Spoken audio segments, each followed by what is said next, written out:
and we are back with the Vacuous perspective.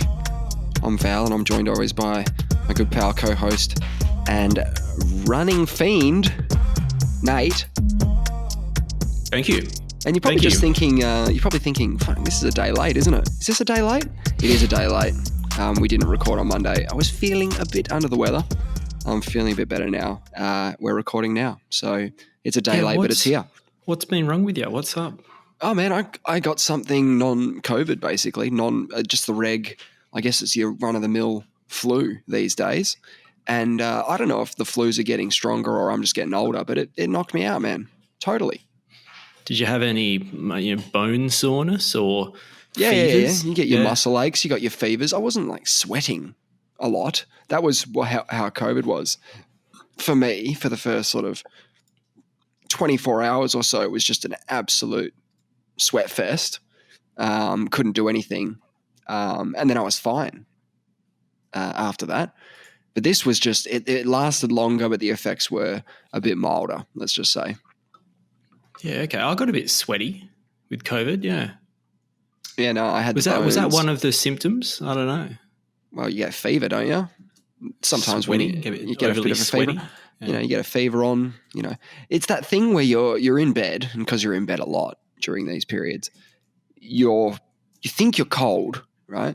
And you move your leg just a tiny bit at the bottom of the bed, just a little bit, and all of a sudden you're warm. Or the other way around. What did I say first? Cold?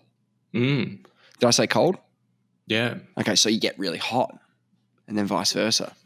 So, a bit of a struggle. But no, I feel like I'm out. I feel like I'm out of the woods now. Yeah, I'm feeling a bit sweaty now, actually. So maybe I was on a hot bus on the way home, so maybe I've got COVID. It's not COVID. I tested myself multiple times. Yeah, but I was sweaty when I had COVID, so I'm just making the link. But you're sweaty now. Yeah. Maybe it's just a little bit of COVID. Yeah. I think it's carried on. That this residual heat's carried on from the bus. The bus driver didn't really turn on the aircon or whatever. Had the heat cranked. Right. It's just a hot bus. Yeah. Now I've got a beanie on. I might just take this off. Actually, hold on. This is too much for me. There we go. Yeah. So you actually think you're sick, or you just think you had a bit of a sweat bus? No, I'm just a bit hot. Sweaty bus driver. Yeah, and I've got a carrot, but I don't know. It's probably not ideal. It reminds me a little bit of like the cup of soup situation. Yeah. You don't want to eat into the microphone. That's just a no-go. People don't do that. Can you hear it with my mouth closed? Yeah. Okay. Oh yeah. Well, haven't you ever seen the sports broadcasters when they're chowing down on a pie, like they have to get it down quick because hey, the pie's just arrived. Yeah. They're just completely just smashing this thing, but they're not doing it anywhere near a microphone. No. They're professionals. Is an apple better than a carrot? Definitely not. Oh my God. It's a bit softer than a carrot. I mean, carrot's like pretty much a rock. So carrot's probably the hardest vegetable known to man. How comfortable are you? Because there was a joke in one of the offices I used to work in. Someone would fake that they were eating an apple while they were talking on the phone to you, right? They'd say, hey, how's it going? Just make sure that is done by 3:00. And let me ask you a question. If someone was eating an apple, right?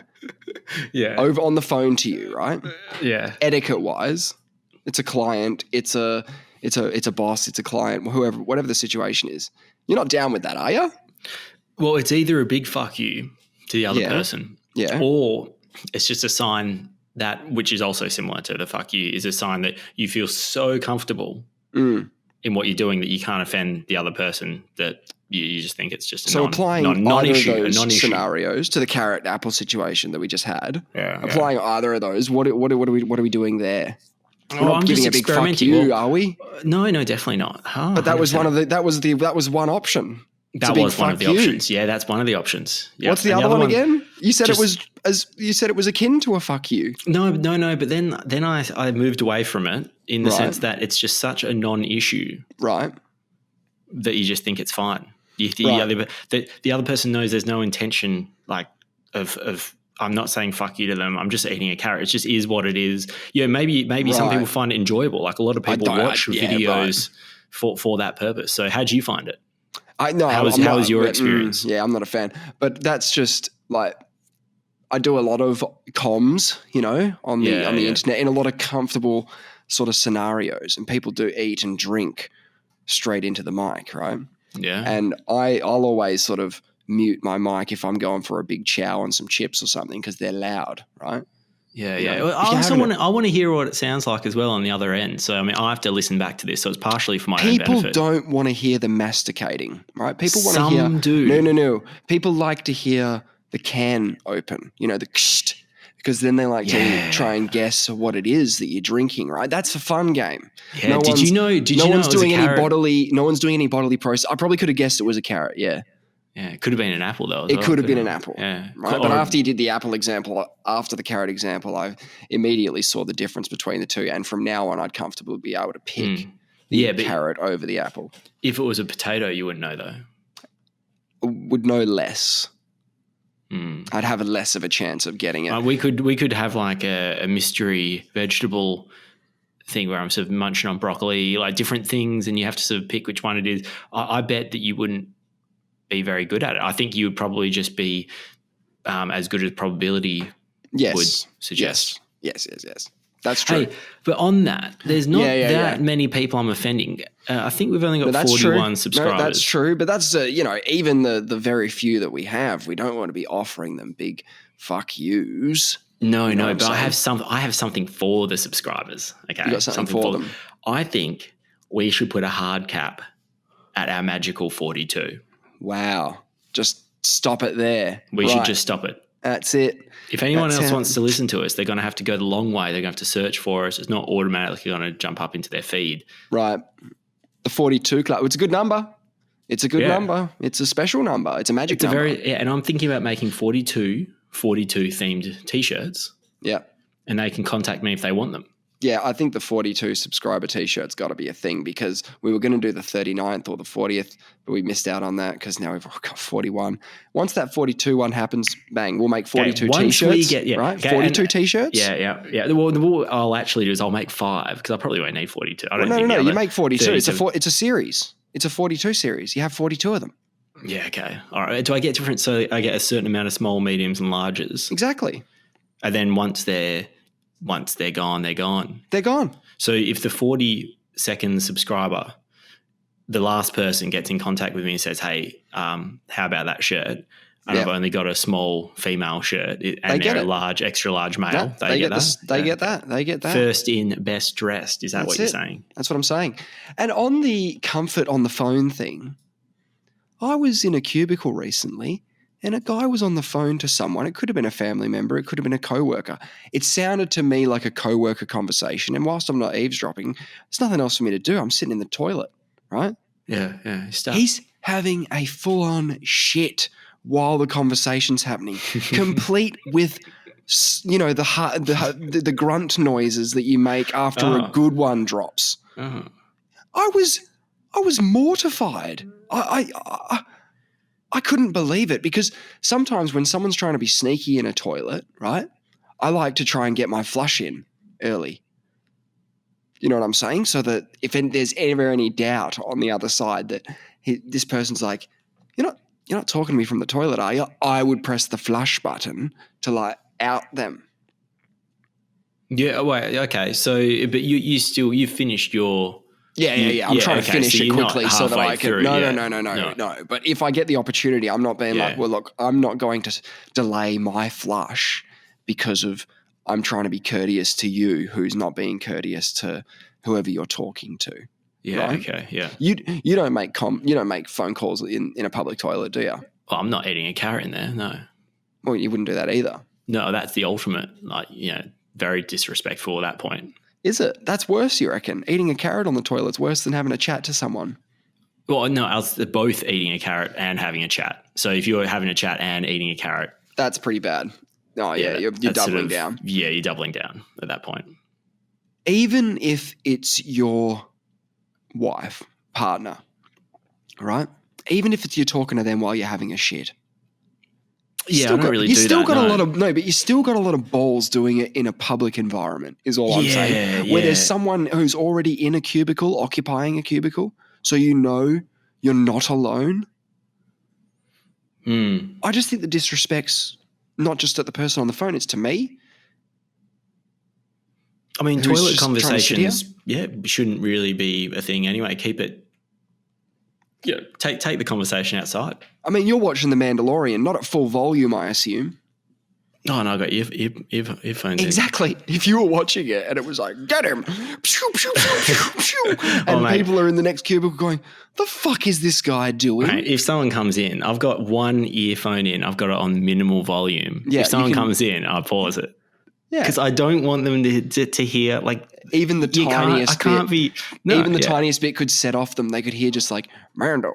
And they'd be like, oh my God, he's watching the fucking Mandalorian in there. Yeah. There was a dude watching sports highlights at full volume in a toilet. He's coming in for the he's got it. It was all that sort of stuff. And I'm like, man, like, get some headphones, bro, is all I'm saying. People that listen to full volume things on their phone on the bus, that happens a lot to you as well, I imagine. I cannot get over it. Yeah, all the time. Yeah, music, or what are they watching? Are they watching videos on TikTok or something? Yeah, but that, and generally they're sitting on the back seat. Right, so they've got that no one's looking at me vibe. They think they can do whatever Invincible. They want. Yeah, the back seat. I do wonder sometimes how much people are watching porn on the back seat. Really? Yeah, man. Why not? Is the point, right? It's super addictive. Yeah, right. It is super addictive, and there's just people. It's right there. I don't think they care about. But why would you want to watch porn if you're not gonna, Some people just want to see what the thing is that happens. Really? Yeah. People just like watching porn. The story. Do people do that? Do people do that? Maybe they're just getting in the mood. Maybe they're thinking about, they're just getting in the mood. Maybe? Yeah, thinking they're about like, it. Okay. Yeah, it's okay. It's the anniversary, better, yeah. Jesus, it's good, isn't it? Hey, I was thinking about this today because my commute home is somewhat deadly this time of the year, and I was thinking about how great it would be to not be in a car, to be on public transport, right? To be on a bus, to be able to do whatever you want, watch porn if you want, I guess. I mean, that's what apparently is happening. You got porn, you got Mando, you got sports highlights, people playing at a max volume, not the porn, right? So I was driving, because when I drive home, I come out of this tunnel, right? It's a big tunnel in Perth, right? The tunnel. Yeah, the tunnel, I guess. Yeah, right. And at the time of day that you finish work, at this time of the year, the sun is perfectly placed so that for 350 meters, you have no fucking idea what's in front of you. No idea. Is it just a test of faith? It is. It's the scariest moments of your life every day. It's frightening. So you can't see a thing? Every day I think, how come there's not an accident here every day? And if there's one, there'd be shitloads because you clip them, someone else gets clipped. It's very rare to just have one. Are you worried about braking because you know that they can't see you? They can't see me. Everyone's got their visors down. Doesn't do shit, right? At a certain angle, if it's coming in like the perfect angle. It is the perfect angle. Yeah. And so there's this gauntlet of death, where you just are very carefully kind of, you still want to be trying to do 80, but hey, it's peak hour. People are going to be doing 60 along here max. That's kilometers an hour. And you got to merge. And I bailed on it today because there's a point where you get hit before the tunnel and there's a point after the tunnel as well where you can get clipped. And you bailed on it? Yeah, I just got off early. I went, no, I'm going a different way home because I can't do that. I can't do it. Wow, that's extreme avoidance. But it's nuts, safety first. Man. Safety first. It's nuts. So I dream of like a cloudy afternoon where it's cloudy at 5 o'clock because I know that I'm not going to die. Oh mate, you know what it is? I've still got your sunglasses. I need those too, right? Is that part of the problem? It is part of the problem, but I've always dealt with this for the past 10 years that I've worked there. I've dealt with this this time of the year. I need to figure out a way to mitigate this. I saw a bloke with really tinted windows. Now, I assume that they get them so people can't see in, but it must do something for glare, right? Oh, I believe so. It looks cool as well. Yeah, look, there's only so much cooler I can make my car look, and tinted windows aren't going to do it. But if it did anything to block the glare, I would think about it because it's better than dying. Yeah, it's expensive just to get some tinting for occasionally driving home. But if it's every day or the same time every year, you have the car 10 years, yeah, you might get Look, if it saves you from having an accident, it's probably worth it, right? This is the point, man. If the worst outcome is death, you've got to do everything you can to mitigate that. But you're going pretty slow, hopefully, and so are they. Look, one day it's just going to happen. It's crazy. But today was particularly bad. So I thought of you and other people who use public transport, and I just thought, what a life. Man, I told you, I was in a sauna on the way home. Yeah. I was in a mobile hot box. Yeah, okay, that's true. But you're not going to die in your little hot box with the porn guy up the back. And I was late getting here as well, actually. The bus was late picking me up. So, I mean, it didn't really work out for me so well today, but I do like it. Right. And there are other benefits to owning a vehicle, but hey, I don't like it. So, a few retirements in the AFL this week? Yeah, right. Firstly, my wife has retired. Your wife's retired from football? Yeah, she's hung up the boots. Oh, wow. Yeah, she's not playing. So one more game for her team, but she's not playing that one. Can't remember why. She's just, I think it's an away game. She wanted to finish on a home game. Yeah. She got player, where all the players vote on who was best on ground. Oh, wow. Went out on a high. She's going out at the top. She has. She didn't even tell him that she was retiring either. So, oh, wow. So she told the coach when she was leaving. Wow.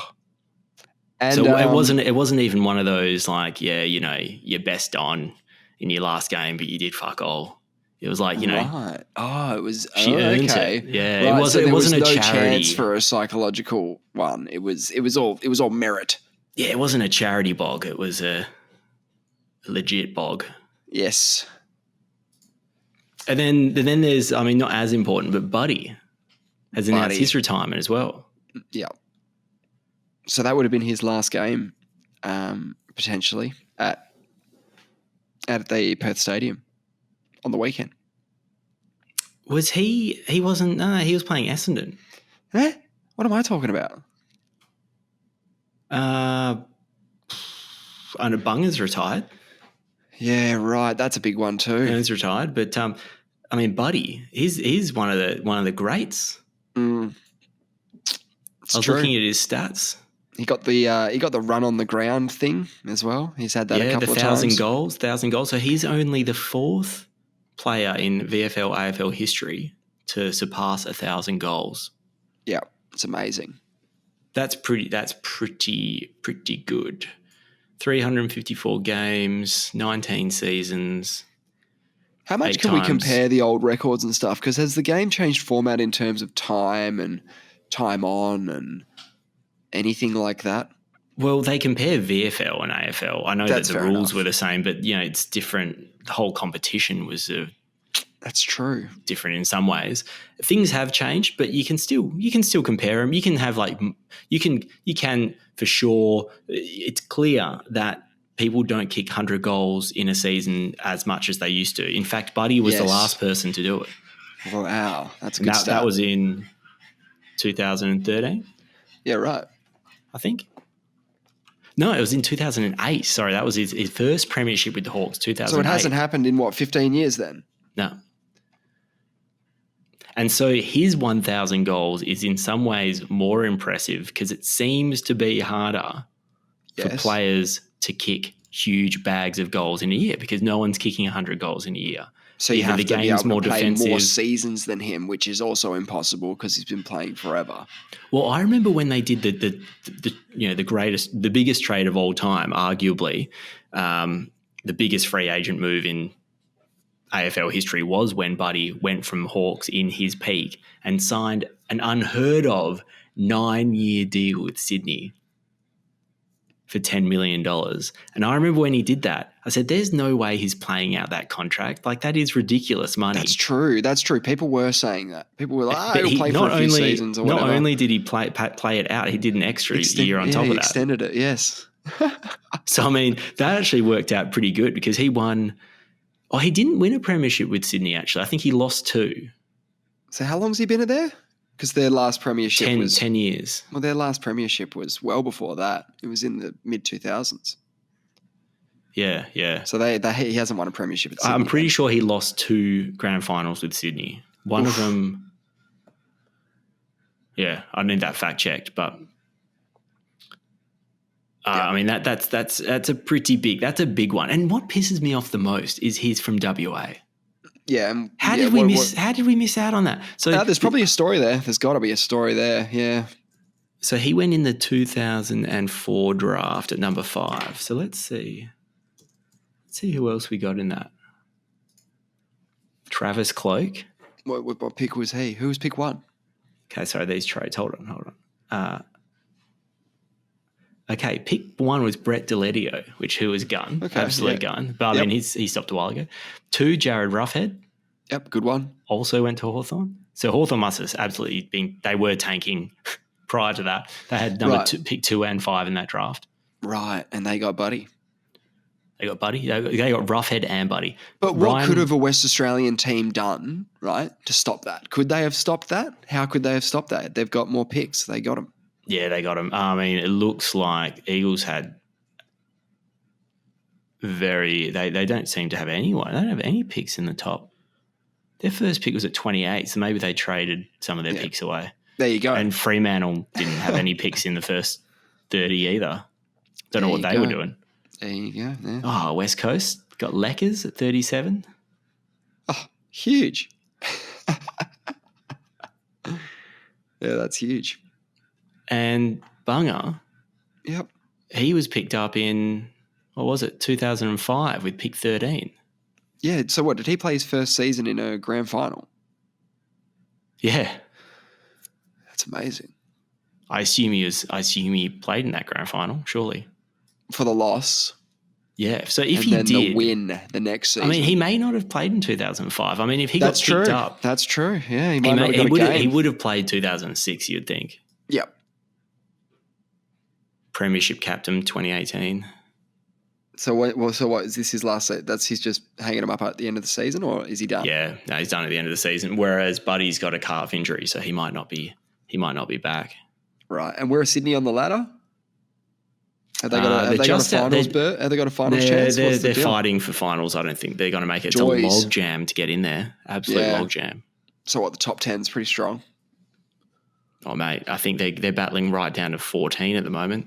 That's awesome. The difference between 9th and 14th is 2 premiership points. That's amazing. So the battle's on. It's every hot game and heavy. Matters. Yeah. It's good to know that when you're in a season like what we are, if you're a West Coast supporter or just a West Australian football supporter in general, it's nice to know that there's like something happening in the sports world for AFL fans, in that like every game matters, even if it's not the games where you play in. Oh yeah, I've watched heaps of football, and particularly this year, I haven't really watched many Eagles games at all. I did watch them win on the weekend, actually. Nail biter. I mean, when you're versing the worst team in the league, you gotta go at out home. There. Yeah, you better. Nobody beats the Eagles 17 times in a row. Well, they nearly got beat. It must be said that it went down to the wire, so it was pretty exciting. They kicked away early, and then they just let him come in, let him have a sniff. I can't believe. So both North and the Eagles were on a 16-game losing streak coming into this. Yeah, it's bad, isn't it? Who's going to lose the O in a good way? It's pretty rare to have two teams on such a big losing streak, because they can't have versed each other, of course. It means because the Ducks have really lined up to have this 17 versus 25 loss streak teams play against each other. It's pretty crazy. And we're still on the bottom. God damn it. Oh, man. Yeah. Were you paying attention to the tipping at all in the tipping group? What's happening? This weekend? Did you know it was a joke around? Okay, yeah, but explain that to the folks. What does that mean? So ordinarily a joke around is just doubling the points. Right, cool. For the round. Whereas the way ours works is every fourth week it's a joke around. And right. It is double points as long as you continue to pick the winner. So it's like a streak as well. So you have to get on Friday night or the first game of the round. If you get that right, you get 2 points. The next game, if you get that right, you get 2 points. If you get a game wrong, the following one you get right, it's only the normal 1 point. So there's a lot of incentive to streak it up. Streak, yeah, you want a streak. So does that mean that like it's a bit at the top of the leaderboard there can be big gaps because of these rounds? Because in a general competition, it's all very finite how many points can be earned across a whole season. So you know what max is. Whereas the max in this is outrageously high because the potential to get these large points in these joker rounds is possible, I guess. That's what losers say as well. Yeah. No, there is the potential for that, but I mean, everyone's got the same potential, and also you got the potential to make up a lot of points quickly. True. So, okay, I like it. Yeah, it's catch-up mode. It's catch-up mode. So I went full catch-up mode, and also just to add to that, there's a couple of other rules that encourage. Like, there's certain times when you can steal points, and everyone picks the top players to steal points from, so it reins them back in. Wow, these are good mechanics. Well, most of the guys hate the mechanics that the Grand Wizard has implemented. I'm sure they don't understand. They think it's all. They have a lot of problems with it, but that's my view of it. Yeah, you can get some big rounds, but you can make up. Like I was 7 behind the leader, and normally 7 behind the leader at this stage of the year is almost a foregone conclusion because there's only, I think, 5 rounds left, and then finals, which is 9 games, effectively 1 round. Yes. And normally towards the end of the year, the Eagles are going to lose every game. I mean, they just lost 16 straight. The North are going to lose every game. So that's 2 tips that you can't do anything with those. You can't pick upsets with those teams. So there's only so you could, right, if you had balls of steel. Yeah. You could, but it's unlikely. There's a lot of $1 favourite type games. Or less than $1.10, and you'd be crazy to tip against them. So they're lost tips, those ones. So you only have so many, and then you can only pick so many 50-50s and be right. It's very unlikely. Whereas with this format, I went all in on the weekend. What I did is I recognised I can't win by just being like following everyone else. I have to go against the grade. Yeah, you have to. Yes, and because of the joke around, I went with Carlton over Collingwood on Friday night, knowing that if it was at they were $3.20 or something, but if it got up, yes, I would be on the streak, only one on the streak, or one of few, and no one else would be, and that's my opportunity. So, and I didn't like it. I didn't like going Carlton over Collingwood, but it was an educated all in. It was more like game craft more than it was even tipping at that point. I was getting huge value. I was getting huge value. I wasn't $3.20 for me. I could have won it. I could have won the season there and then. And so Carlton get up, right? I was having a great Friday night. I was absolutely loving it. I was on top of the world. I was the only one that tipped him. Everyone else's streak is over. I'm alive. Wow. Next game, it's a certainty. It's Fremantle playing Geelong at GMHBA. Yeah, so who did you tip? Well, Geelong, because they're paying $1.03 or something. Right, now that your streak's active, you can pick safe winners. Yeah, and I'd be crazy to pick a $9 You just needed to dog. Get the first one. Yeah. I come with you. But then Freo got up in a come-from-behind victory and ruined my streak. Oh, no. So I went from the high. You had to double down. On this you had to double down. High. Okay, you know what the thought process on, had to have been? It had to have been tip Carlton, right? You had to talk yourself into thinking other people are going to do this as well. A couple of other people are going to be smart like me. But no one did it. No. I know they didn't. But if you managed to trick yourself into it, you would have had to have tipped the Dockers. to further to try and shirk them. Yeah, I wouldn't have picked that hill to die on. Then I would have picked another, not a $9 dog. Obviously, but with 2020 hindsight, you absolutely should have. Yeah, right? well, the round was hilarious. terrible. I mean, the round had so many upsets that my streak was doomed to fail at some point anyway. Right, I mean, even the next game, Bulldogs, GWS, I picked the wrong team. GWS had a 36-point come from behind victory. The game craft was on point, and it just botched. Yeah, I know. Just got smashed up. I know. I'm going to say, if people think the system's pretty rigged or whatever, in the sense that people are not happy with some of the Grand Wizard's changes or whatever, how is the Grand Wizard faring? I need to know where he's sitting in the table to sort of get an idea of whether or not it's actually paying off for him in particular, or whether or not it's like him. Because I know the guy. He wants to make the best competition he can. That's what his job. That's what he's trying to do. He's put a lot of work into it, more thought than probably other people would put into it, right? I have a lot of respect for the thought. I don't think they're necessarily the best rules, but they were quite original. But the way you sold them to me by saying, no, this is a way of make the competition interesting. I agree with that. I agree with it. Yeah. How's he doing? He's, I think, 4th or 5th. He's up there. But he did this he was Grand Wizard last, so the loser becomes Grand Wizard. Yeah, I know. I found that out the hard way. Not the very hard way, but a semi-hard way. Yeah, you were close, I remember that. That was great. Yeah. So what do you think he's going to do? You think he's going to tank now? I don't think he can tank hard enough from here. So who's the GW elect? It's a good question, actually. I think it might be Double D. Might be Leto. I think. I haven't actually looked at later. Throw it up with the power. Throw up the power structure a bit. That should be interesting. Yeah. Hey, what's with these whales that were stranding themselves off WA? Yeah, I did see this last week.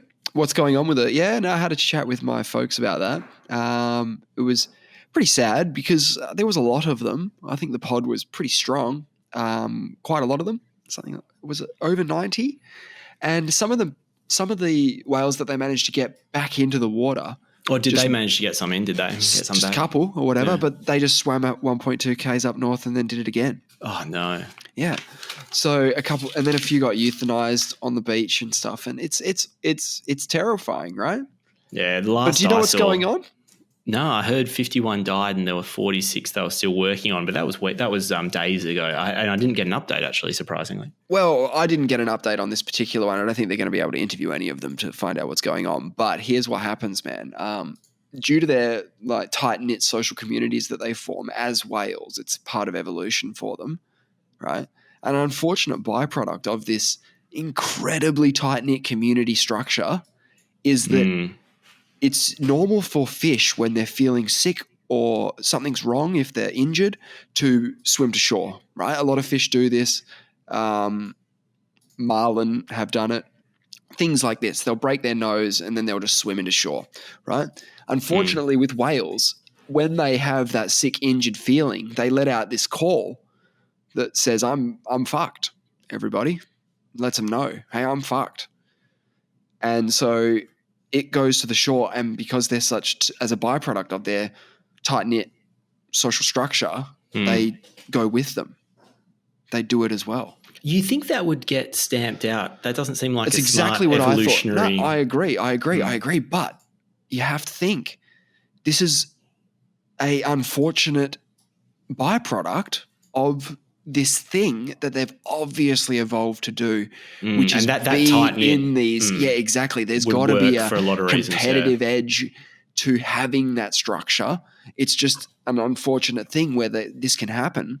I don't know if it happens every time they let out the call. Maybe sometimes a whale goes, I'm fucked, and they go, rightio, well, catch ya. But this can happen, and it's pretty brutal. And you're right. It seems to happen occasionally. I know 2022, there were 230 that beached themselves off Tasmania's west coast. Yep. Then there was 150 that stranded themselves at Hamlin Bay in WA. Yep. Yeah, 2018. So, I mean, it seems every few years somewhere in Australia there's a big pot of them. And other parts of the world, I'm sure it happens as well. And that, it must be enough of a number that the benefits from the evolutionary trait outweigh the negatives. It does seem strange. It's like, you know, when your mum's trying to get you to, you say, Mum, I want McDonald's because, my mate gets it, all the time. My mate from school gets it all the time, and she'll say, if Jeremy jumped off a cliff, would you jump off a cliff? That sort of attitude. Of course, true. The answer, you don't even have to respond. The answer is no. With whales, it's a bit different, isn't it? It's like if Jeremy beaches himself, would you beach yourself? And you say, of course I would. Of course I would. I'd be there for him. That's what I'm going to do if he lets out that call. Go on. Not the irony, but it's somewhat ironic in that it's not ironic at all, actually, but the whales beach themselves at Cheney Beach, which is just next door to the whaling station in Albany. Right. It's like 20 meters away. Right. So maybe we bred it into them. Maybe we gave them the idea. Maybe we incepted, hey, come beach yourself so that we can harvest your blubber. Yeah, maybe they'll just making it easy. And now we don't do that anymore, but they still think we do. And they're like, hey, we're here. And we're like, no, get back in the water. And they're like, why? Fucking eat me. Can you imagine back in the day when you're whaling, you have this boat, you have to go into deep waters, you're supposed to be harpooning these whales, like go to all this effort to get them. And then all of a sudden, you have 150 whales just hop onto the beach and you'll be like, wow, you made my job easy. Thanks, guys. Yeah. Oh, boy. No, I'm starting to think we had something to do with it, humans. I'm starting to think we did something to them, fucked them up. Doesn't sound like a very good evolutionary trait. But maybe it's a bit like, you know how we have the Monsanto Roundup Ready corn and stuff like that you can grow corn, put Roundup all over it, everything else will die, but the corn lives. Maybe we've just implanted a gene in the whales where we go, oh no, we're not doing any whaling. And then every now and then they just lop themselves onto the beach. I actually think that's not that, but another potential possibility is that they're climate protesting, potentially. Like if get a few signs down there. Get a. Yeah, saw a couple with a sign. No, they could be going, "Oi, guys, we've had a gutful. Watch this, bang!" And they're like, they'll get this. They're very, very, very, very, very smart creatures. These humans, they will understand what we are trying to say by doing this. Can you imagine using all these beached whales and you start putting some pickets in the ground near them and some other things, and then you post photos on social media saying, look at this. Yeah. No, yeah. I think it's akin to like lying down in front of the mining equipment, tying yourself to a tree. They're beaching themselves. They're going, the water is fucked. Here we are. The water is fucked. Oh yeah, no. I read something about the Atlantic current. There's so much. There's all that. Isn't there something the size of Texas in the middle of the Atlantic, or is it in the middle of the Pacific? That's just plastic that's collected. All the currents have just kind of pushed it into the middle. I mean, wouldn't that turn up on Google Maps? That doesn't. Yeah, unless they block it out, right? Unless they blotch it out. I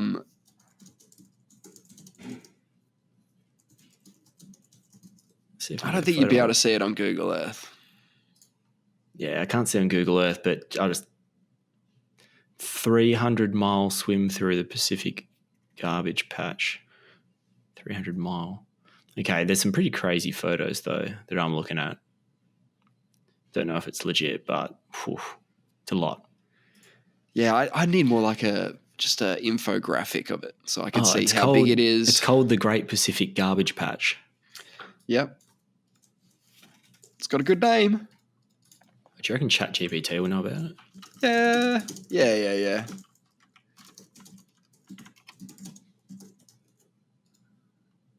The Great Pacific Garbage Patch is a large collection of ... Thinking. It's garbage. It's garbage. Come on. Man, is my internet dropped out? Why can't I figure this out? The Great Pacific Garbage Patch. It doesn't want to answer me. Fuck, guys. Well, why are they beaching themselves here? Go to San Francisco or something and beach there. That would be much more of a better statement. But they're probably not just concerned about rubbish in the water. They're probably concerned about a whole bunch of stuff. So, but that is absolutely terrifying.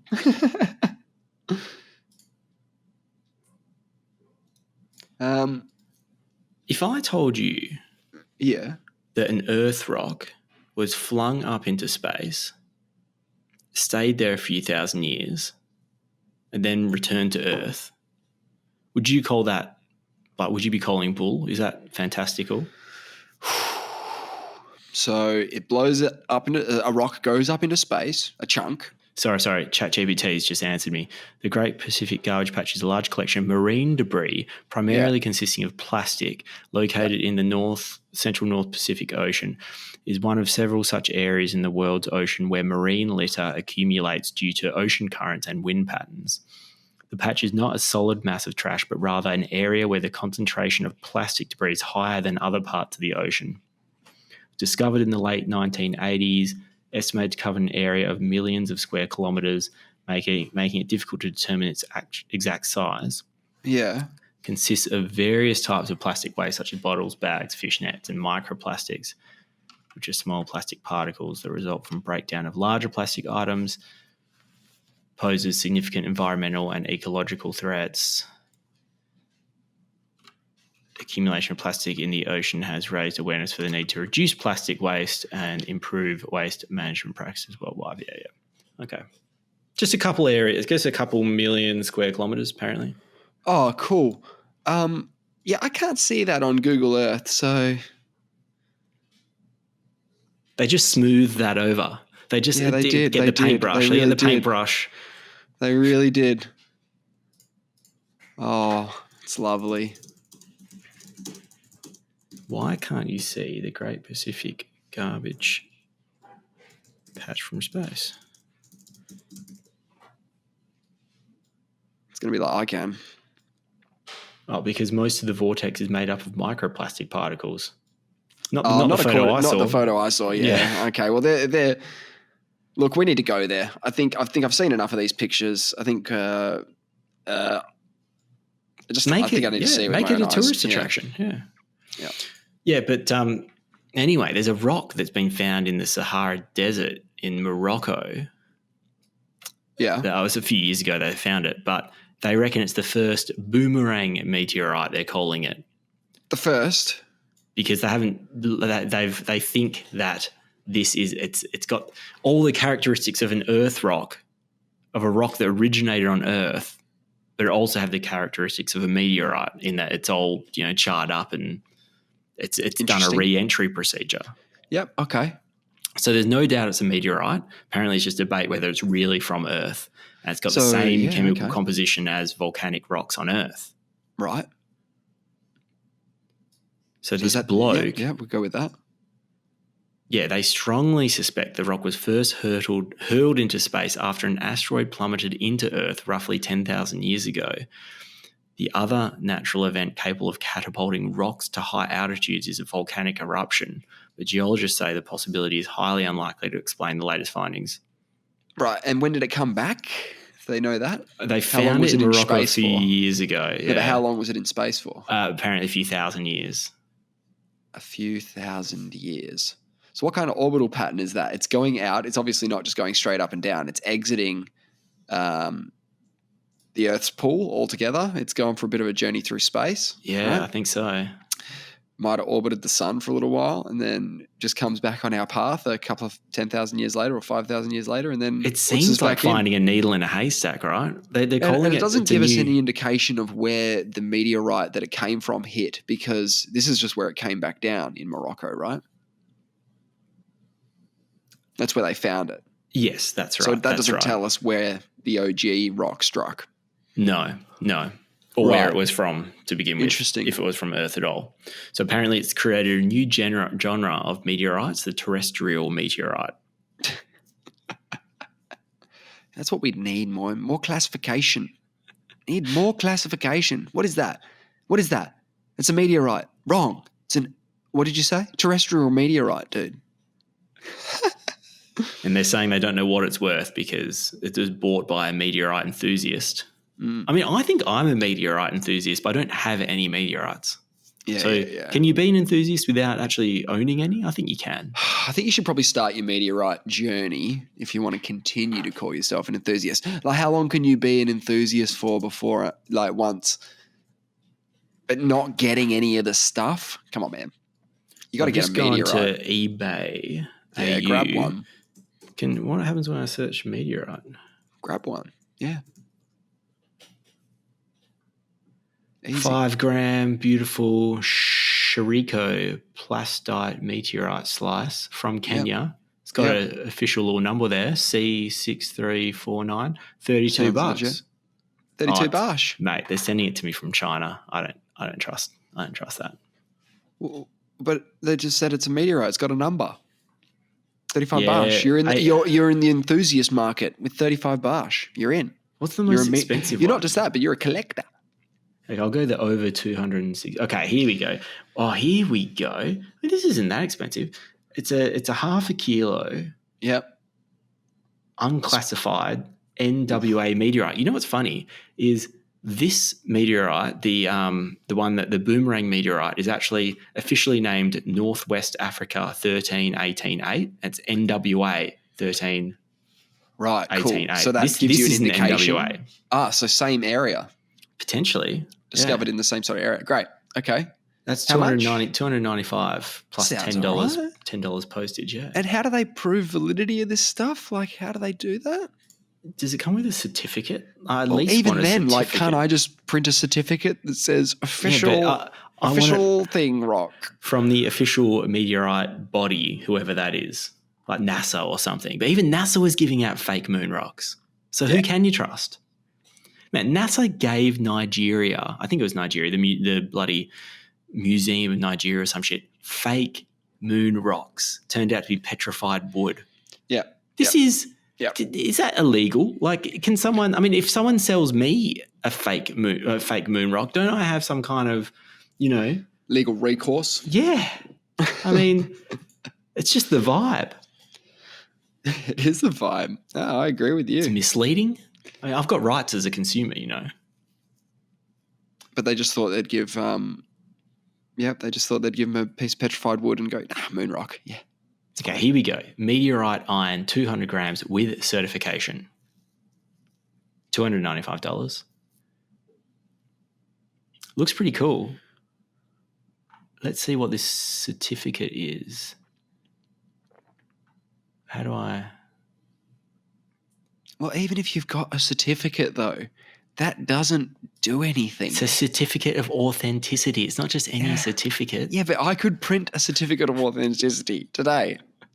It won't be authentic. Oh, mate, it's from China again. Yeah, just do it, man. I might buy one. Just buy one. People are into rocks. People are into gems. People are into stones, right? I'm not. Are you? Into stones? Yeah, I got a few gemstones. Yeah, from when I was younger, I kept them. What do you mean? Like you got a mood bracelet or something? What's the deal?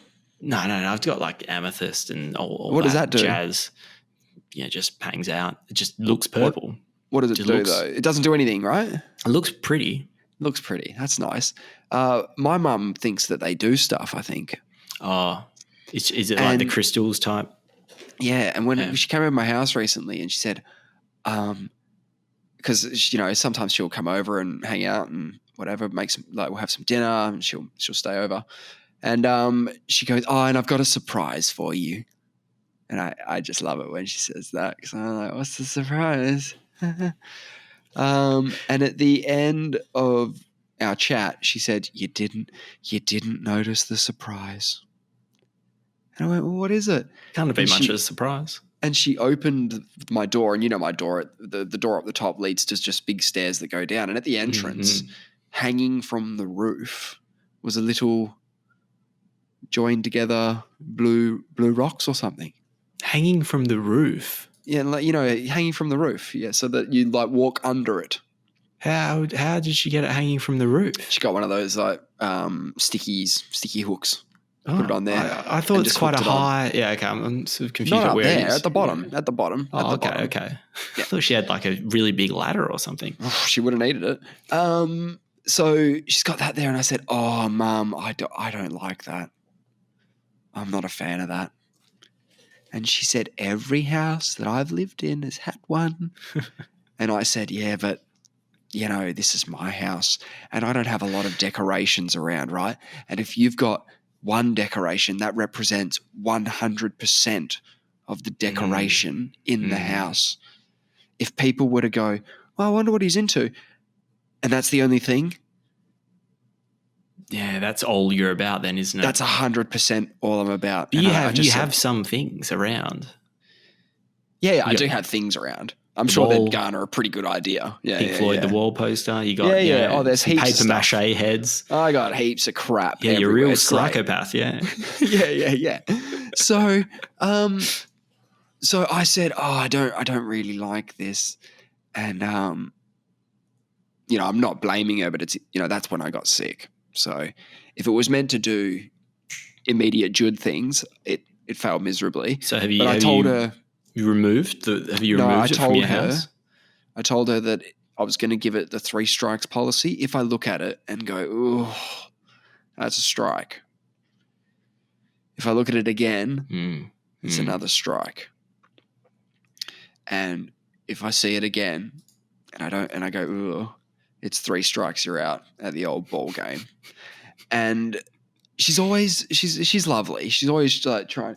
I look around and like a lot of the stuff that I have in my house is just like stuff that Mum just brings over. She'll like a clothes horse, for hanging up clothes, stuff like that.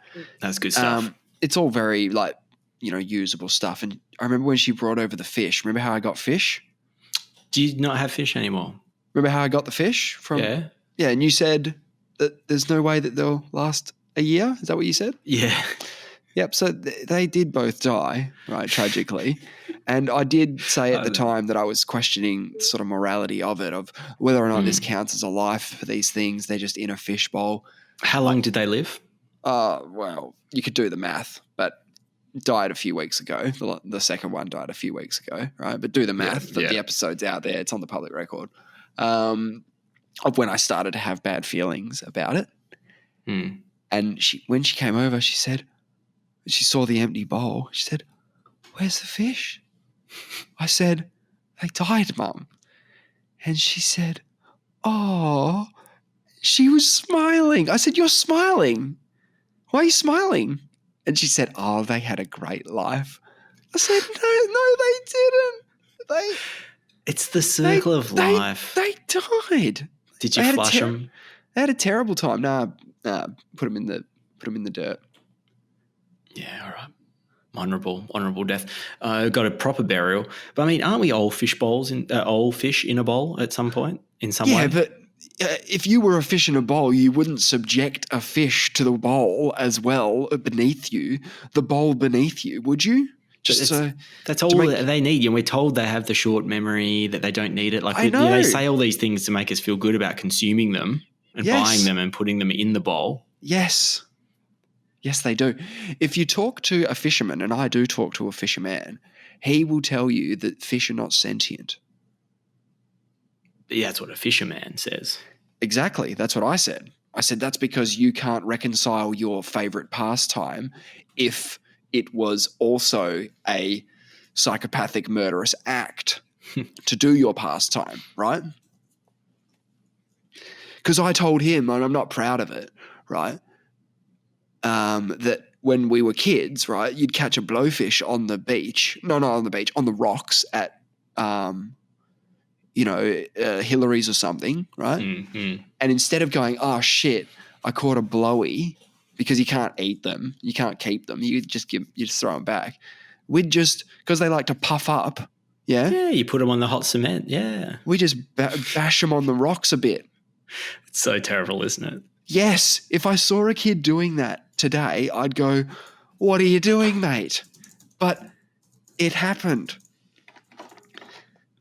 And that was the time where we talked about all the war crimes that we'd committed against fish. You know, his were worse than mine because he's a fisherman. You know, my dad is guilty. You know, I told the story before. He would fish for the koi in the backyard in the pool. Yeah, and he'd say they loved it. Yeah. Maybe they do get a bit of excitement from it. I think they like to see the god that feeds them because it's not the open ocean. You know what I mean? The open ocean, there are more pets in the pool because they see you every day. They see the same people every day. You know, that they're the bread gods. They're the berry gods. You know, you've got a different relationship than with a wild animal in the ocean. But nevertheless, I don't think they enjoyed it. He probably did. Whatever doesn't kill you only makes you stronger. He said, "I'll ground the hooks down. I've grounded the hooks down. They don't get hurt or anything. It doesn't even go in." What's keeping them on the end of the line?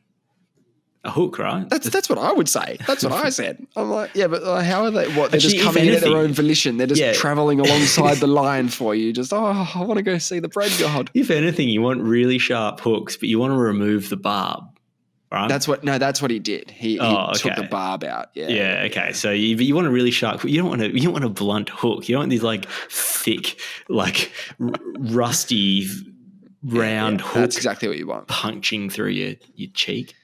He loved those fish. Speaking of death. Yeah, go. Sinead O'Connor. Is that how you pronounce her name?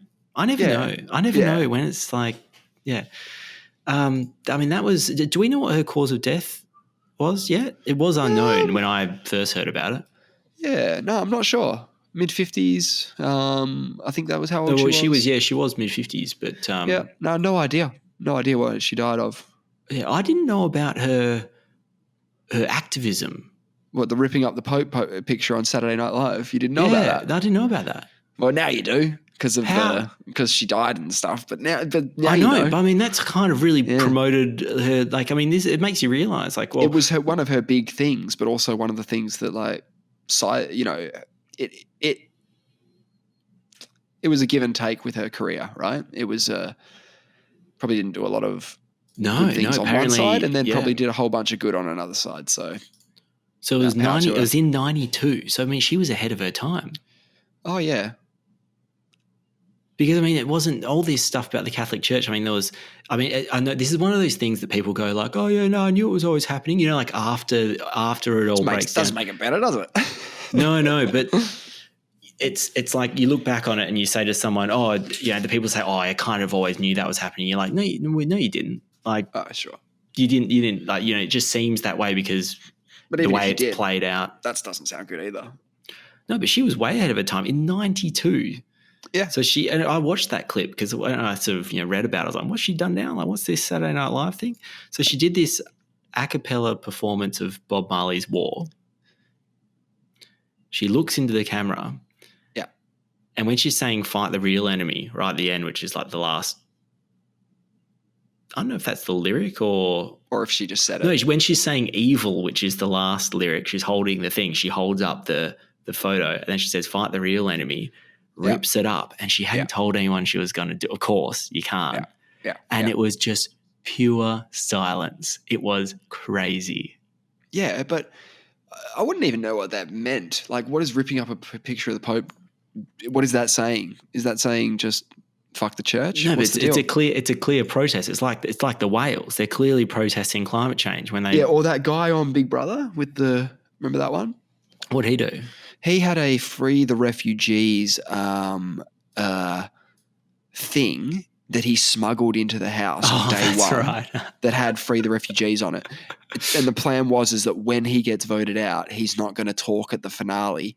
Like when they vote him out, they go, "Oh my God, Justin, you're out of the house. Come and sit down." And they sit down and they go, "Oh, what was it like?" And they go, "Oh my God, it was the best." His plan was to put on this mask thing and not say a word. And just wear the shirt, Gretel Colleen, is that her name? Gretel Colleen? Yeah, and he just gets mass exposure. Yeah, and How did that go down? What happened? Well, Well, I don't remember what the audience's reaction to it was, because it wouldn't surprise me if they were upset at this, even though he's trying to do something quite good. Big Brother. No, the guy who did this protest, right? He's saying, we got to help these people. That's what he's saying. Yeah. But who would be upset about it? Like the people in the audience, because they're like, we want to hear the goss from the house, bro. Like, shut the fuck up with your political bullshit and tell us what it was like to shit in front of millions of people. Like, tell us about that. Man, how much more interesting is it someone doing a protest, though? That's like, to me, I'm like, absolutely. Fuck yeah. He's doing something different. He's not saying anything. He's wearing a shirt. What are they going to do? Like, how's the program go on? Yeah, and I think because they get like given gifts at the end. I don't know if this is just my memory playing tricks on me, but they're like, okay, so this is your watch. This is your lovely watch that you get. They probably do get gifts, don't they? It'll be like a big advertisement. Yeah, totally, man. Totally. Yeah, well, Sinead got treated like an insane, crazy person for 10 years. Exactly. After that. And then apparently some people started coming around after about 10 years later, early 2000s, when the spotlight really went on the Catholic Church for its abuses, its child abuse. Right. And I think she got sort of treated a little bit more. Everyone's like, oh, no, she's cool. Like, it's not as big a thing. She is a bit different, though, isn't she? I didn't know how different she was. She did a Cat Stevens and converted to Islam. Oh, cool. Right on. So apparently she changed her name as well to Shahada Sadakat. Yeah, cool. But she continued to perform under her birth name. I didn't know that. No. Well, I didn't even know she did the Saturday Night Live thing. Yeah, but so how was I supposed to know that? It was also at a time where like the internet didn't exist really, and we weren't really privy to everyone's personal lives at all. Like now, you could be like, how many girlfriends has Chris Hemsworth had? And you can look it up, and there'll be a website like Wikipedia that'll be dedicated, like personal life. So-and-so dated so-and-so for this amount of months. And I'm like, shit, why do I need to know this? I don't need to know this. I don't want to know this. I'm reading it, but I don't want this. So, yeah, I don't think anyone sort of envisioned the world that we would live in today where so much of, like Sinead O'Connor's Wikipedia page, probably never thought that would even exist, but there it is. It's got a detailed account of pretty much everything she did, professionally and otherwise, and even tells you about her death. So what a fucking world. Yeah. I mean, I didn't know anything about her other than that she was an Irish singer. Didn't know what she was known for, and I just knew her for Conor McGregor's walkout. Amazing. So which was you can incredible. rewatch that now. You can rewatch that now with a bit of a different take now, right? Now that you know her backstory, you'd be able to see a bit more in that now. I thought it was one of the best walkouts I've ever seen. Now I think it's probably the best walkout of all time. Yeah, that was powerful. Yeah, I remember Joe Rogan losing his mind. I rewatched that, and at the end, he's like, "This isn't just about Conor McGregor. This is about Ireland." Like he was getting really excited. Yeah. Joe's pumping it. He was saying the story of the fight is not just Conor McGregor; it's Ireland. It's a fight about how much pride these people have. There's never been anything like this. The Irish people have come out in a way that defines them as a nation. This man has incredible weight on his shoulders right now. The pressure on his shoulders. But this was against Chad Mendes. This was the Chad Mendes fight because Chad had this like country star, like this country singer come out to be like, I'm an all-American boy after Sinead O'Connor does. It's a famous Irish song. I'm going to not remember it. It was the Foggy Jew.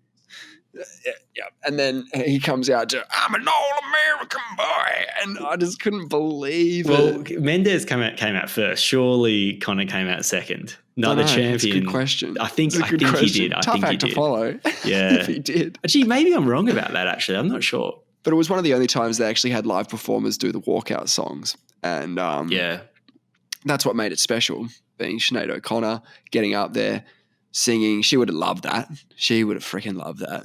Yeah, apparently he sold out the O2 Dublin in record time, this McGregor fight. And after her performance, they said it was like a rock concert. They said it was 107 decibels, but rock concerts get to like 120 or something. But I suppose they're not. This is just the crowd noise. That's wild. Yeah, very cool. Very cool. I'll have to rewatch that as well. R.I.P. Well, Sinead. UFC 189 also had Lawler and McDonald on the same card. Yeah. Yeah, that was a pretty wild fight. Burner. Well, not just that, but just bloodfest, wasn't it? Yeah. Just two people beating the absolute shit out of each other.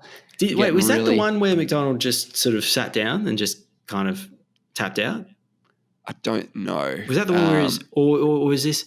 It's the one where Robbie Lawler's face got completely split open, wide open. Rory McDonald looked like he was in a 10-round one-sided fight.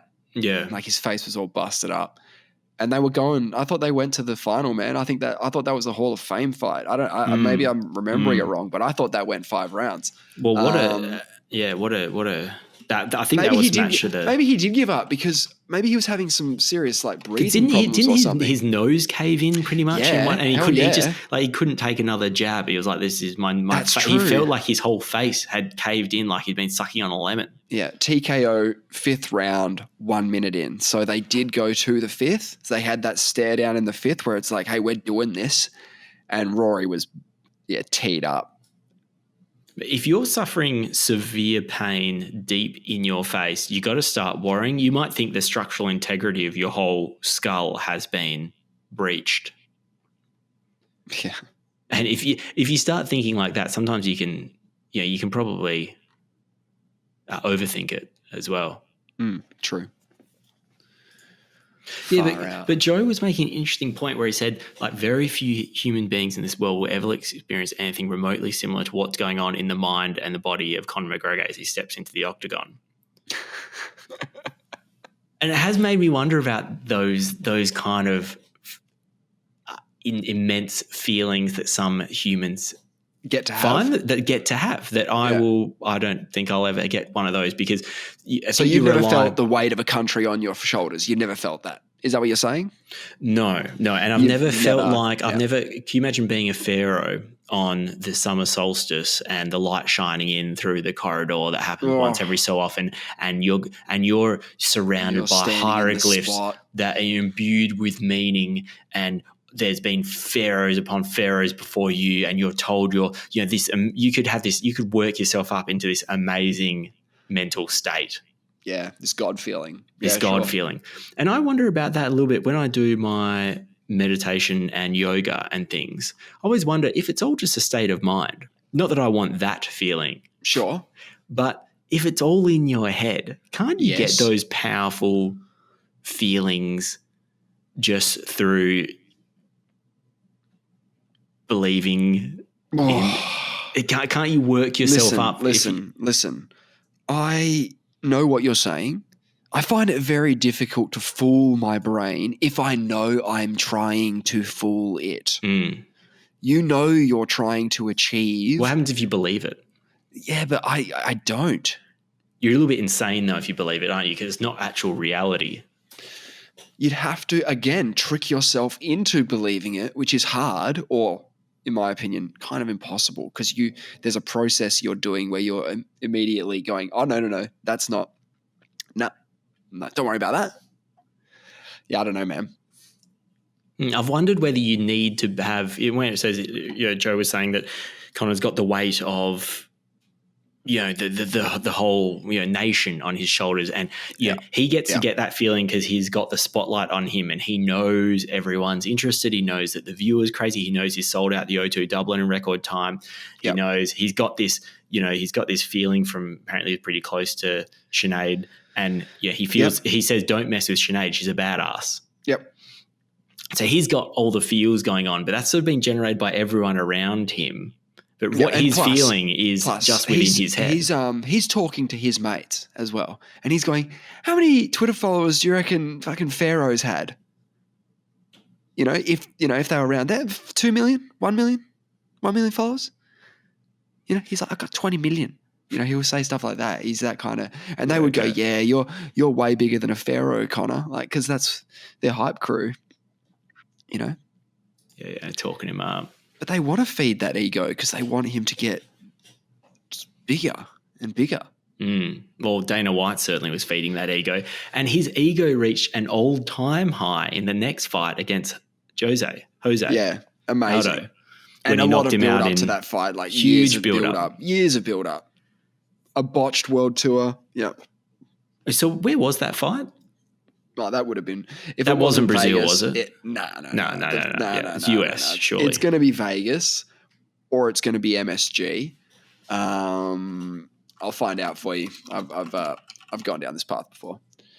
I'm going to guess and say it is at in Vegas. Do you know I nearly left to pick someone up from the airport for that fight, or drop someone at the airport? I remember I had to do something, and I was like, no, I can't do it. I need to see this. This is a huge fight. It was the biggest fight. Yeah. It was so big, even though it was short. It was one punch. It was one punch, but still great. Yeah, so it was at the MGM Grand Garden, which is in Vegas. Yeah. 16,000 people attended.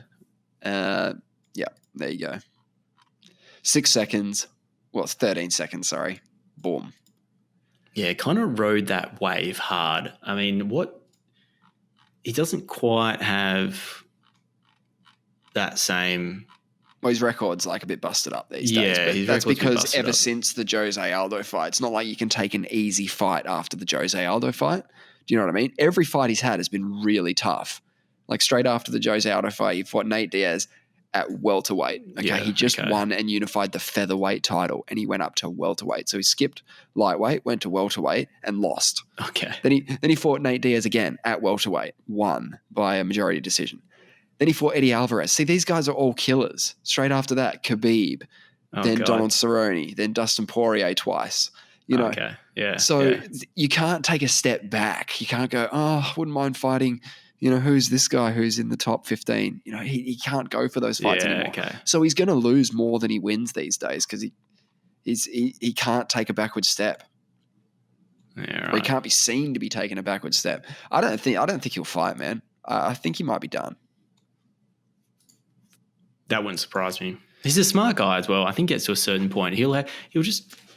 He's got young kids as well. Like, why get beaten up for money? Anyway, power to him if he wants to keep doing it. I support it. You support it? No, that's all that matters. I do. I think he was much healthier as a human being mentally when he was not rich and famous. So. Ugh. It's bad. We've talked about this before, but it's finally finished construction. It's called the Doacheng Solar Radio Telescope. Check out. Yeah. Get that up. Daocheng. It's in China. It's the world's largest solar telescope array. Yeah, okay. It's got 313 dishes, each 6 meters in diameter, in a huge circle. I think its circumference is 3.14 kilometers. Yep. Don't know why it's pi, but it's in Tibet somewhere, or China, whatever. Yeah, and it just monitors the plateau. The Tibetan plateau. Yes. I still don't know if Tibet's China or not. I don't know. Well, the Tibetan plateau doesn't mean Tibet, right? It just means the plateau. True. It could be just called that, but it could be, well, like, you know, in what we call China today. Yeah. It could just be in there. Yeah. Yeah. And it's just, I don't really know. Like, the sun is actually really fascinating. I think we're starting to look at the sun a lot, trying to figure out what's going on with the coronal mass ejections. Yeah. Is that what it's for? Solar flares. Yeah, it's just observing those, monitoring early warning methods and things like that for bursts. Potentially devastating solar flares and whatnot. Yeah. It's a pretty big establishment, pretty big facility, though. It reminds me of something off GoldenEye or something. You know, the big array, the big GoldenEye array? Yep. Even though it's completely different because it's just 313 dishes as well. Apparently it's all hooked up to a big algorithm, so it basically acts like a massive... together. Yeah. That's amazing. But yeah, that's operational now. They've spent 6 months calibrating it and doing, you know, whatever dudes do with the computers. Yeah. Just figuring it out. Yeah, nerding out really hard. I don't know if they're going to share the information. I don't know. I wouldn't be surprised either way. I doubt it. And SpaceX, just give you an update on a couple of projects that are going at the moment. Yeah, go on. So we know Starship did its 420 launch, and you may recall the immense heat and force generated by the most powerful rocket ever built. Yeah. Doing a launch and doing a rapid unscheduled disassembly, 4 minutes in. Yep, remember that. That was great. Watched that live. And we were talking about some people sued the FAA for saying they didn't evaluate the environmental issues associated with the launch because it kicked up a lot of debris and everything else. And there was some species at risk. I don't even know if there were species at risk. There were, according to them, there were. Okay. Because we looked them up. We had to look at them. Did we? And you sort of made a judgment at the time that we could do without them. But okay. We won't go into that. Well, we probably could. But anyway, so he's had to put in some mitigation strategies for this next launch. I don't think he's been forced to, but he just knows he's like, well, to get approval, I'd better do something about this. So he's got this massive, well, I'm going to describe it as an upside down shower head that goes off when the launch happens. And there's photos of them testing that, or the video of them testing it. It just sprays water up, like a huge amount of water. Basically when all the thrust comes down and all the soil and rocks and dust particles, it did massive damage to Starbase when it did that. It left a huge crater. Well, underneath. Elon, wasn't he saying like, oh, I'll be happy if the tower stays up. That'll be a win. So it did huge amount of damage to the actual launch mount. It stayed standing, but it blasted out a big crater as well beneath the structure. So we're going to spray a bunch of water at it? Yeah, but I mean, that's going to... I think that's going to piss off the other environmentalists, the ones that are worried about water? If there are any. Well, there are. But what we do is resource. we appease the environmental and Indigenous groups that raise the concerns. You're right, you deal with them. And then next up, so you do the next launch, you say, who else has got a problem? Come at me. Well, it depends on what you're doing to mitigate it, right? If your plan is to, kill a bunch of, creatures in a different area, right? Well, maybe that's what we need to do. We need to end the species that we're worried about, right? So they don't cause a concern. So we say, look, we're done with those ones now. They're gone. There are none left. That's your answer to the environmentalists. We'll just eliminate that species. I think that's their point, though. That's genocide. What they're trying, right? But they don't want that. That's what they're asking for, though. That's the inevitable conclusion. I think I could successfully argue that humans, right, are doing environmental harm, right, to the point where we need to jet out. The whales are saying it. We think you should leave, right? Maybe we need to leave. Maybe we need to bounce. Maybe it's moon time or whatever. Maybe we do. Maybe we should, but we won't. Will we go? I don't think we will be going. No. Everyone must go. Everyone's going. No. If one goes, we all go. We're sending out the call. We're all bouncing. What about the people that don't want to go? They're coming as well. They are coming. So forcibly remove all humans from Earth. Yes. And we'll just go to Mars. We'll just make it happen. Exactly. Totally fine. Hey, before we get too late, the UFO stuff, bro. I mean, the UAP stuff. It's fascinating. What's going on with that? Yeah, talk to me. Well, didn't we talk about it before? They had the hearing. Yeah, they had the hearing. They had sworn in bros from a couple of guys from the military, and one dude who worked on in a government organization, essentially the highest level person who's ever come forward on UAP stuff. Yeah. And it's fascinating, man. I know there were some serious talks being held, but I didn't think they sort of landed on anything. So this was the US Congress, right? I don't know what you mean. Well, I didn't feel like that there was any actionable. I think a lot of people who just all talk. I think a lot of people who are waiting for that day where the aliens land at the White House. I think a lot of those people were thinking, he said. I can't tell you that in this setting, but in a closed setting, I'll be able to tell you the answers to this, or I'm unable to answer this question, or he'll refer to his interview instead of answering a question. But for the most part, I thought he was pretty open about what I believe him about what he can and cannot discuss, because some things he can't because he'll go to jail. Whereas other things he can, and he can give indications as well. And no, there was no like hardcore. No one put proof on the screens. It was just people talking. Because I scan. Yeah, when I see headlines about these US Congress UFO talks, I have a little browse. I try to see if there's anything that's said that. What, you didn't see anything that was said? I see bits. That's pretty interesting. I saw things saying they need like better data's needed, stuff like that, and just a whole bunch of the same stuff. Maybe I missed what you were looking at. That can't be the only thing you got. Better data is That's needed. all I recall. Yeah, I remember that. I remember being disappointed. Yeah, I remember thinking, I think you just gobbled up whatever, man. Yeah, I might have. I reckon the wiki probably has better info, but they talked about basically a long-standing craft recovery program operated by an area of the government that is not really being oversighted by anyone. So that's where there's misappropriation of funds to fund this stuff. He talked about that, which essentially is you charge a private company shitloads of money, and then you redirect the external money to the other project, right? And they estimate, it's in America, so it's like billions of dollars, right? Because one of the questions one of the people asked was, so how much did this cost? Like, how much does this program cost? Because how long's it been going? Like, we gotta try and work out where this money's gone, like where it come from. They're like, is it private? Is it government? Is it private enterprise and government? What's going on? And he's like, mixture of both. And the main thing is that it's been a decades-long cover-up, which sort of gives cred to things like Roswell.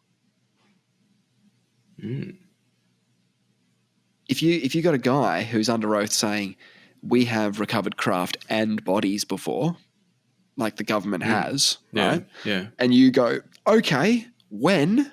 And they go, oh, it's been decades. You're like, well, fuck, how many? Because what are we dealing with here? If it comes out tomorrow that, hey, it turns out the Roswell thing is 100% legit, like whatever the fuck, the alien stuff, right? Then we have to reevaluate every fucking thing we've ever heard about this shit, which is going to be a nightmare to navigate as a skeptic and as a person who, wants it to be true, I guess, is probably the best way to put it. No, definitely. I'll probably need to look into that a little bit more. And look, there'll be more, man. This is the beginning. So we're at a very, very strange point, man. And it's interesting to hear previous presidents talk about it because they're taking it very seriously. Tight-lipped about it. Yeah. Yeah, just the fact that they're serious people looking into it. Asking questions, getting answers. It's crazy. I never thought I'd see something like that before. But, Fravour talked, what's his face? He was at it. He talked about the Tic Tac, which someone called a Tic Tac. He talked about the Tic Tac UFO and that is the most credible independent eyewitness. And I mean, there's actual, video. It's kind of, well, not video of his encounter, but video of the same thing that he was tracking. Yes. Yeah, and so I think he landed back at the aircraft carrier. Then the two more boys went out, two more planes went out. Yes. And the planes have two people in them each because one guy's operating the weapons equipment and the targeting systems, and the other guy's flying. So there's how he described it. There was 4 sets of eyes that spotted it on their visual encounter, and on the second one where they were like, "All right, boys, just be on the lookout out there. Just have a look around out there." That's when they got the footage. That's when they caught it or whatever. That's when they got the footage of it that got released in 2017. Yeah. Well, that was confirmed by the government to be a real video. Interesting stuff, man. I wonder if if anyone's going to be running any, what do you call it, like tourist trips out to the Tic Tac. Because apparently they keep spotting them off San Diego, or the military does. Yeah. Maybe we can run them up. Yeah, maybe we can get a couple of jets. Right? Yeah, park some jet skis under it. Yeah. I'm sure we can find some people that are interested in the Tic Tac. Yeah. You just and what we do is we just don't guarantee that they'll see it, but they still have to pay us. Right, we just go to the spot where they're getting buzzed at the moment, which I presume is some sort of military training ground, which we're definitely not allowed in. It's cool though. I wonder where are we heading with this stuff? So do you think? Yeah. Okay, let's assume. Yeah. The government has at some point got some alien crafts, as they said they've got something from not of this world. Sure. And let's go one step further and say that they've recovered alien bodies, which I think makes no sense. But let's just say that they have. Yeah. How long? When will we, on the current trajectory we're heading right now with these inquiries, things like this, will we ever, firstly, know the truth? Do you think that there is the possibility? And if so, when will we know it? Right. I know this is there's no right or wrong for this. Yeah. No, this is just a thought exercise. I think we will know the truth. I think it's inevitable. I think that all of the imagine if it all started today. Like if Roswell happened today, there's no way they'd be able to keep it a secret for 70 years because they're in the age of information now. Yeah. You can forget about it. Everyone's got a fucking 4 megapixel camera in their back dick. All right. Forget about it. All right. Yeah. We're going to get data. We're going to find out stuff. It's going to be harder to cover up, all that stuff. Mm-hmm. So look, I think it's a matter of time.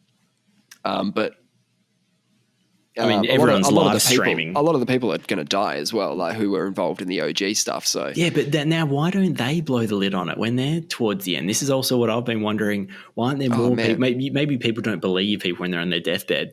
But there was a documentary done by people who were at the first A-bomb stuff, which is topical because we were at Oppenheimer last time. People who were there present at the first dropping of the test bomb at Trinity.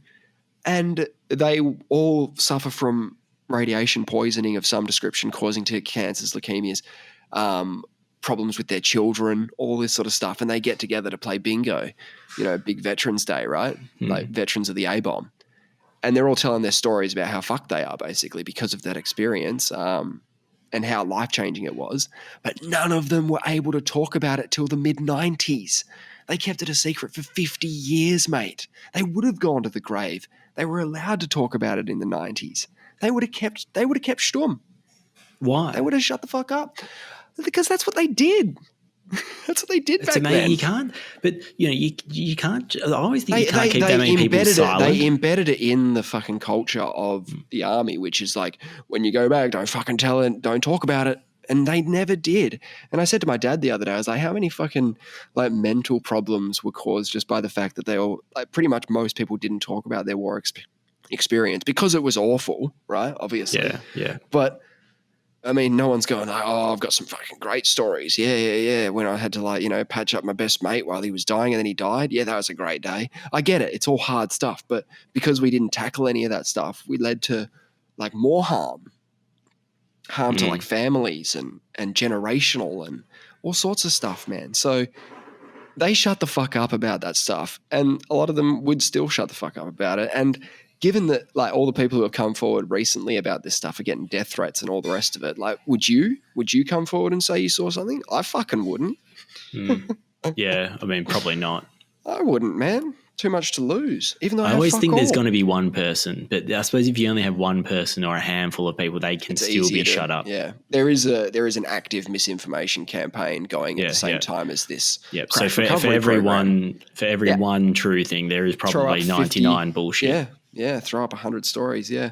So it becomes impossible to see. I can see that argument. I could see that's a pretty easy way to hide something. If there is only, but you think that the one or two really good cases or people or circumstance, because they can get verified. Yes. That it's too hard to. Well, I always think that's going to be too good. But you pointed this out before that the Tic Tac UFO video actually came out in 2004 on the internet. On a dodgy looking site. Yeah. On a website called Aliens Are Real or whatever. And people wasn't were taken seriously. Only taken seriously by the alien community. It wasn't taken seriously at all. It was like, this is fake. This is nonsense. This can't be verified. And it took someone to send a link to Colonel Fravour, and he was like, "Yeah, that's it." when it came out in 2017, and the government sort of had to admit that what they were looking at was what they were looking at. And it ultimately was on the front page of the New York Times. The same thing that was in an alien conspiracy website in 2004. It took 13 years to get to the front page of the New York Times. What? No, 2004. Oh, wait. That's 2004, man. Yeah, you're right. Fuck. 13 years. It's surprising, isn't it? The fact that it's out there. And I guess to my point earlier is that Fravour didn't say anything after all that. Yeah. Well, he didn't say shit. Yeah, he didn't say much. He's now talking about it. Yeah. He told the people that were supposed to know. Yeah. I mean, I think there's an estimate that only 5% of UAP sightings by the military are reported. And that's by the guy who was head of that organization who was at the thing. Okay. At the thing. He said that he estimates 5% are being reported, right? So a lot of people are seeing them and going, I don't know. Well, I remember David Fravour in the interview with Joe Rogan was saying once he had seen it and reported it back, he was sort of dreading a little bit coming back to the ship because everyone starts making like alien jokes to him and it's like, sure. Yeah. He's like, oh God, the guys are all going to give it to me because... And he still doesn't none of them said aliens. They're all very not using that word. No, and he said that he's not a UFO guy. But he was very impressed by the tech. You know what I mean? He's like, I like the equipment. Confused, couldn't believe it. He's like a Top Gun guy. He's like your Tom Cruise Top Gun man.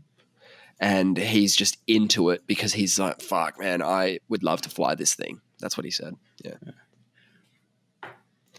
Well, next week we'll blow the lid on UFOs, aliens, UAPs, all of it. Yeah, blowing the lid. Thanks for joining us. Thank you, Nate. Thanks, man. Thanks for being here. Pleasure. Absolute. And we will see you next week.